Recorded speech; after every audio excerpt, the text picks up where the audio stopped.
Welcome to Joyfully Unstoppable, the podcast for women who are ready to lead boldly, live lightly, and reclaim their joy.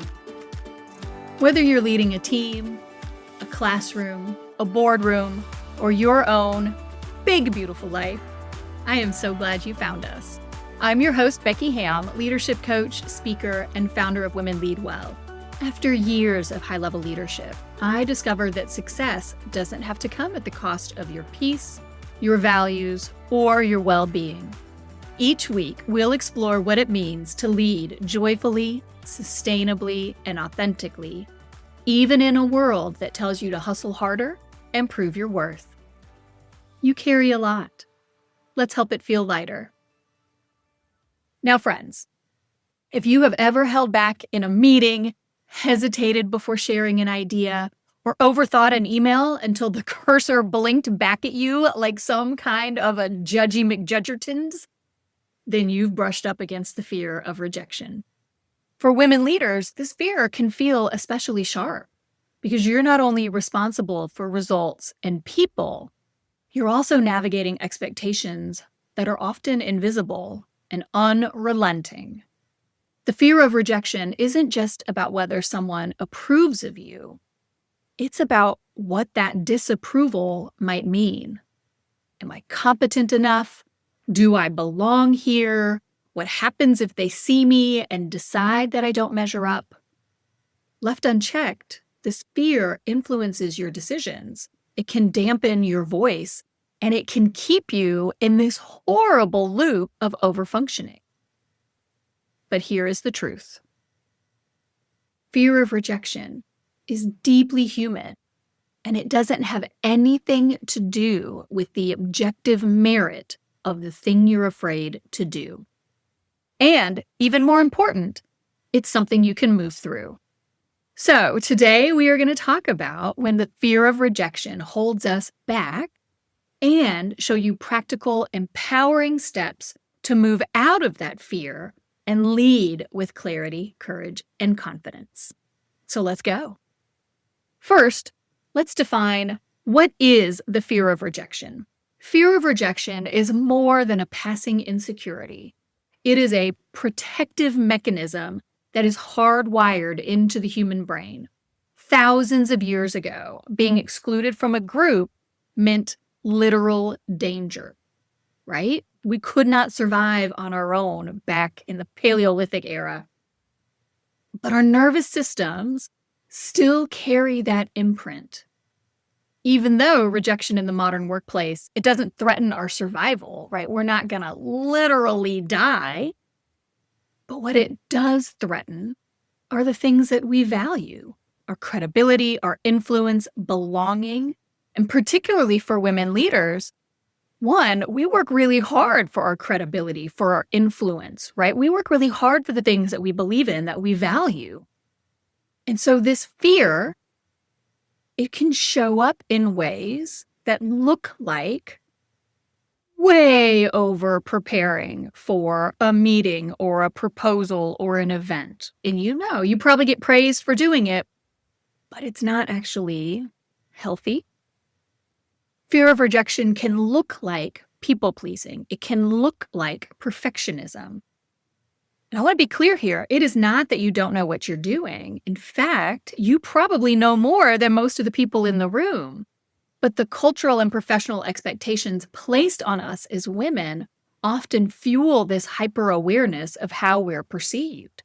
You might carry an internal narrative that tells you to not push too hard, to not risk being disliked, to not give them any reason to say no, not give them any reason to question you. And so I would invite you to ask yourself, where now, as a leader, do you notice yourself hesitating, delaying, softening your voice because you fear how others might respond? And then I want you to ask yourself, is this holding me back? What is this hesitation keeping from being possible in my life?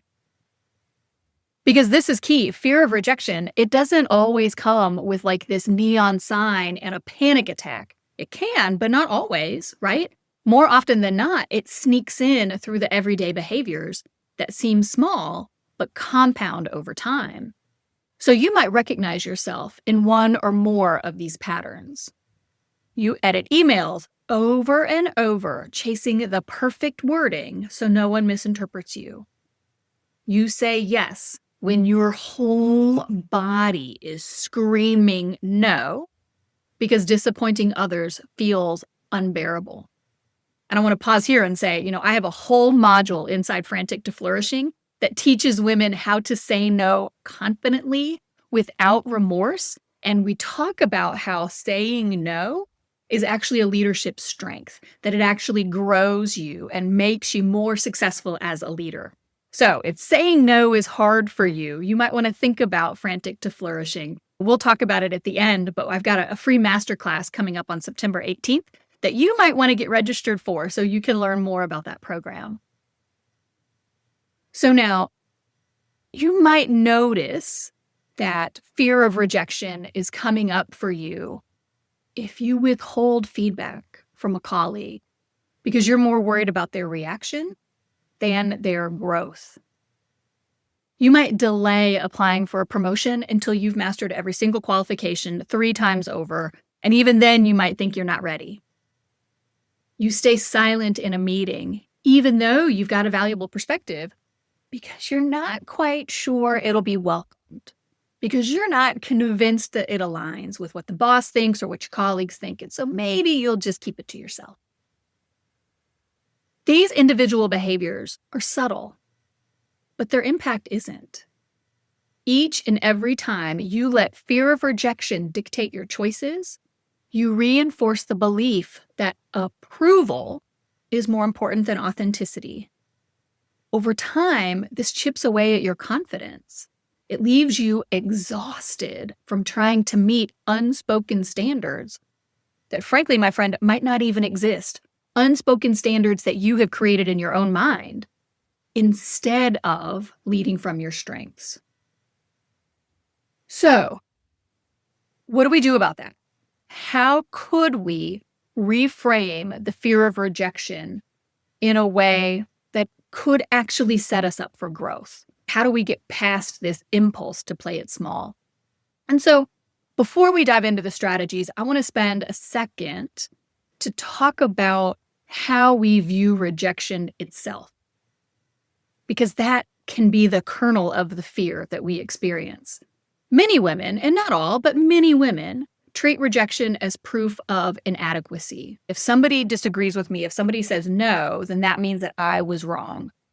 In reality, rejection is just a universal part of growth. It is inevitable. If you want to be successful, you shall fail. And I've had a blog post on this. I will try to remember to link the blog post in the show notes. But this is a cornerstone of the growth mindset that all of us are rejected at some point. All of us fail. Every influential leader you admire has faced rejection, sometimes publicly. What sets them apart is not immunity to rejection, but resilience through it. And so one thing you can do is to look at rejection as information, not as identity. A no from a supervisor, a client, a colleague, that doesn't mean you're not capable. It means that this particular idea in this particular moment wasn't the right fit. Or maybe it was, and it just wasn't communicated as clearly as needed for that person to pick it up and see the value. Regardless, that's good data to get. It's not a verdict on your worth at any point, but it's just information for you to then take, to process, to make your ideas, your products, your services, your whatever it is, make your presence more effective. So when you stop equating rejection with personal failure, you shift into that growth mindset and you unlock the ability to experiment, to risk, to innovate, to do things differently, and to find a real growth from that process. So, friends, the next time you face rejection, I want you to answer these 3 questions and write them down now because I really think these are helpful. I mean, they help me a ton. And so I am sharing with you something that I do myself as a personal practice. Write them down so you have them later. Question 1. what happened factually. No judgment, but just write down, like you were transcribing the event, what actually, objectively happened. Question 2. What story did you tell yourself about what happened? This is where your feelings, your stories, your loops, your back of the brain, that lizard brain comes out and frames what objectively happened in light of a particular narrative. What's that narrative? And then question number 3, how can you reframe what actually happened and the story you tell yourself about what actually happened in a way to grow? How do you reframe in a way that takes the totality of the experience, what actually happened, what you told yourself about what happened, and how do you turn that into feedback, redirection? How do you grow from that experience? And now, so I tell you, every time I do that kind of postmortem, I answer those 3 questions, and that third one is kind of less of a question and just more of a reframing. I do that task. And I tell you what, man, every single time it opens up a new avenue for me. Every time taking the time to do that helps me grow as an individual, as a leader, makes me more confident, makes me more fearless, more willing to take risks, and it objectively improves my leadership. So I commend that to you. I tell you, man, just you will love it. And now, understanding our fear is only half of the work. We want to move past it, right? And this takes deliberate practice. So here are 5 strategies that can help you not only manage the fear of rejection, but transform that fear into a source of growth. And again, these are things that I have done myself. These are things I work on with my clients. And so I share them with you because I know they work. So fear of rejection is really holding you back. Again, man, you've already got your notes out. Keep writing these 5 down. You're going to love them. Number 1, you've got to start with self-trust. So work on building your self-trust first. Confidence in leadership, confidence in life, it doesn't appear overnight. It is built on a million seemingly inconsequential decisions. And so each time you follow through on what you said you'd do, you'd strengthen the belief that you can rely on yourself. And people say this all the time, and a lot of us just kind of blow it off. But I am telling you, it is pure gold. Why? Because self-trust becomes a shield against rejection. Because when you trust yourself, your worth is no longer tied exclusively to others' opinions. So ask yourself, where can you make one small promise to yourself this week and then keep it?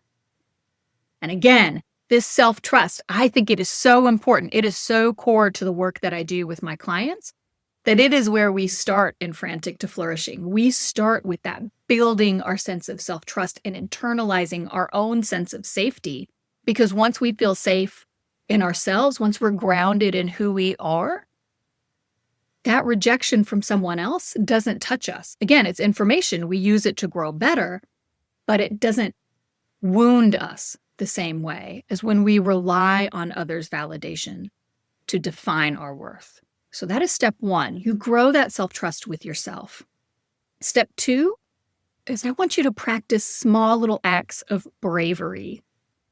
You don't have to leap into your scariest fears right away, right? Just start small. Ask a clarifying question in a meeting. Suggest a new process improvement. Decline a meeting request that doesn't align with your bandwidth. Each tiny little act of courage signals to your nervous system, I can survive this no. And over time, those small risks compound into big resilience. So, you've already identified the one thing you can do to build self-trust this week. Here's the next question. What is one tiny no-risk action that you could take today that nudges you outside of your comfort zone? And here's what I want you to do it. And then I want you to share with me on social media at Women Lead Well across all social media platforms. I'm even on TikTok now, y'all. I'm 50 years old and I'm on TikTok and it's insane. It's like the Wild West. I love it. We have the Women Lead Well community group over on Facebook. You can join the Women Lead Well community and you can share your wins there. And if you've identified something and it really is too scary for you to do it, then one, it's not tiny enough. Go smaller. Pick something that you can actually do. But if you do want some help pumping yourself up, getting yourself ready to do the action, to step into that fear, to do the tiny little micro bravery, then just join us in the Facebook group and we would love to cheer you on and encourage you through it. All right, step 3, and this one is a great one.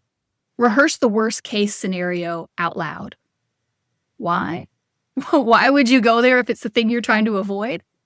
Because fear multiplies in vagueness. How many times have we avoided action because the imagined rejection feels catastrophic? Hi, I know I have. I've done it a ton. By naming that worst case scenario out loud, you strip away its power. So ask yourself, what is the absolute worst thing that could happen here? Whatever the scenario is where you are afraid to take action, what's the worst thing that could happen here?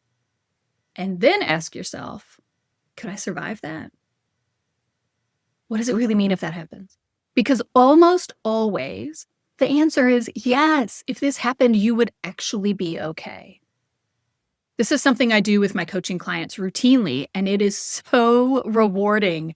You can just see the expression change on their faces when they realize that the thing they have been so afraid of doesn't actually hurt them, that they actually are okay no matter what.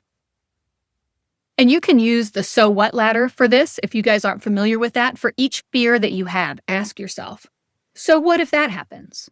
So what if it happens? I speak out loud and they laugh at me. Like they wouldn't laugh at you. But let's just say, okay, so I speak up in a meeting and they laugh at me. So what if that happens?